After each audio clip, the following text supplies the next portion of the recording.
sore, salam sejahtera bagi kita semua. Assalamualaikum warahmatullahi wabarakatuh. Terima kasih atas kesempatan yang diberikan. Perkenalkan, nama saya Agung Ray Putri, perwakilan dari kelompok 3, Prodi Pendidikan Ekonomi. Pada hari ini saya akan membacakan dan menayangkan hasil presentasi yang telah saya buat bersama teman saya kelompok 3 atas nama Cecilia Inka Suawa, Jeremy Asa, Putri Lasut, dan Cecilia Boba.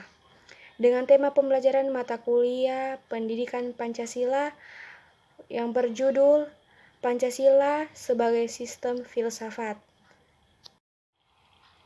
Poin pertama, pengertian Pancasila. Secara etimologis, istilah Pancasila berasal dari Sanskerta dari India. Dalam kurung bahasa kata Brahmana, adapun bahasa rakyat biasa adalah bahasa Prakerta. Menurut Muhammad Yamin, dalam bahasa Sanskerta, perkataan Pancasila memiliki dua macam. Artinya secara leksikal yaitu panca artinya 5. Dan sila itu artinya batu, sendi, atau dasar. Kalau dalam sila panjang artinya peraturan, tingkah laku yang baik. Kata-kata tersebut kemudian dalam bahasa Indonesia, terutama bahasa Jawa, diartikan susila, yang memiliki hubungan dengan moralitas. Oleh karena itu, secara etimologis, kata Pancasila yang dimaksudkan adalah istilah panca dan sila dengan vokal pendek yang memiliki makna leksikal, yaitu berbatu sendi 5, atau secara hafif dasar yang memiliki 5 unsur. Adapun istilah Pancasila dengan huruf Devanagari bermakna 5 aturan tingkah laku yang penting. Pancasila secara histori, yaitu proses perumusan Pancasila diawali ketika dalam sidang BPU PKI pertama, Dr. Rajiman Vioningrat mengajukan suatu masalah khusus akan dibahas pada sidang tersebut. Masalah tersebut adalah tentang suatu calon rumusan dasar negara Indonesia yang akan dibentuk. Kemudian tampilan pada sidang tersebut 3 orang pembicara, yaitu Muhammad Yamin, Soepomo, dan Soekarno. Pada tanggal 1 Juni 1945, di dalam sidang tersebut, Insinyur Soekarno berpidato secara lisan mengenai calon rumusan dasar negara Indonesia. Kemudian untuk memberikan nama Pancasila yang artinya 5 dasar, hal ini menurut Soekarno atas saran dari salah satu seorang temannya.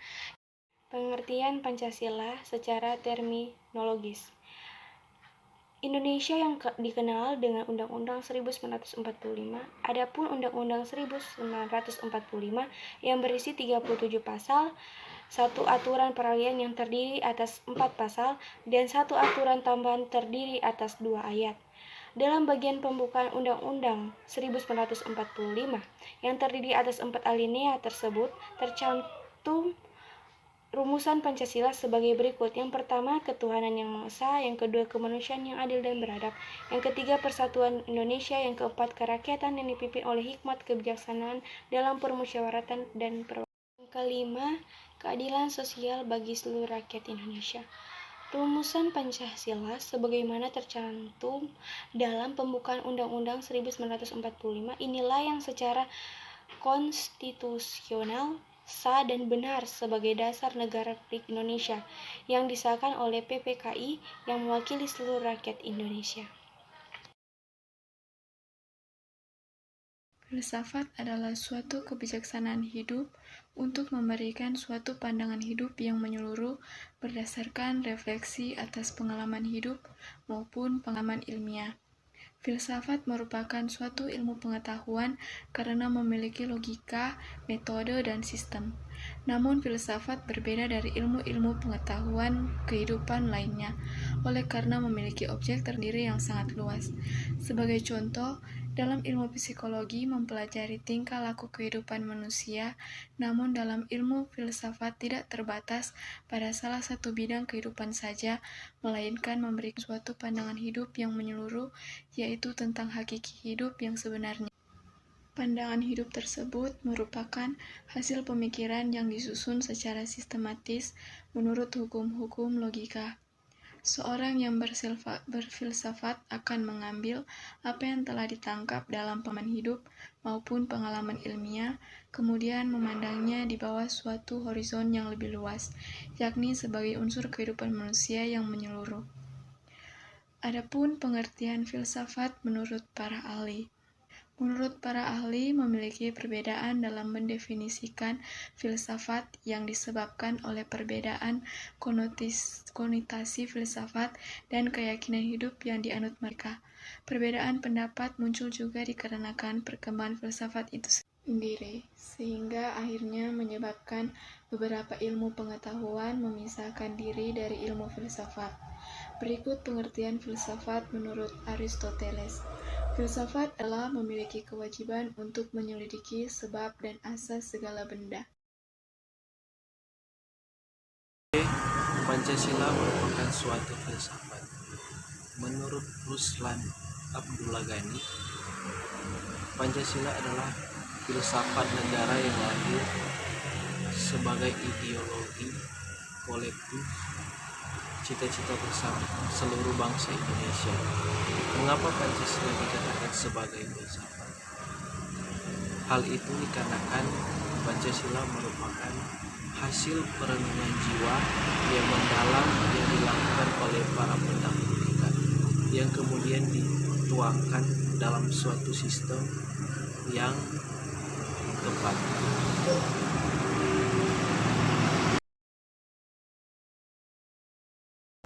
Objek filsafat Pancasila ditinjau dari segi objektifnya. Filsafat meliputi hal-hal yang ada atau dianggap dan diyakini ada, seperti manusia, dunia, Tuhan, dan seterusnya. Ruang lingkup objek filsafat. A. Objek material. B. Objek formal. Objek filsafat adalah segala sesuatu yang berwujud dalam sudut pandang dan kajian yang mendalam atau radikal. Objek material adalah objek yang secara wujudnya dapat dijadikan bahan telahan dalam berpikir, sedangkan objek formal adalah objek yang menyangkut sudut pandang dalam melihat objek material tertentu. Menurut Endang Saifuddin Ansori 1981, objek material filsafat adalah sarwa yang ada atau segala sesuatu yang berwujud, yang pada garis besarnya dapat dibagi atas 3 persoalan pokok, yaitu 1. Hakikat Tuhan, 2. Hakikat alam, dan 3. Hakikat manusia. Sedangkan objek formal filsafat ialah usaha mencari keterangan secara radikal terhadap objek material filsafat.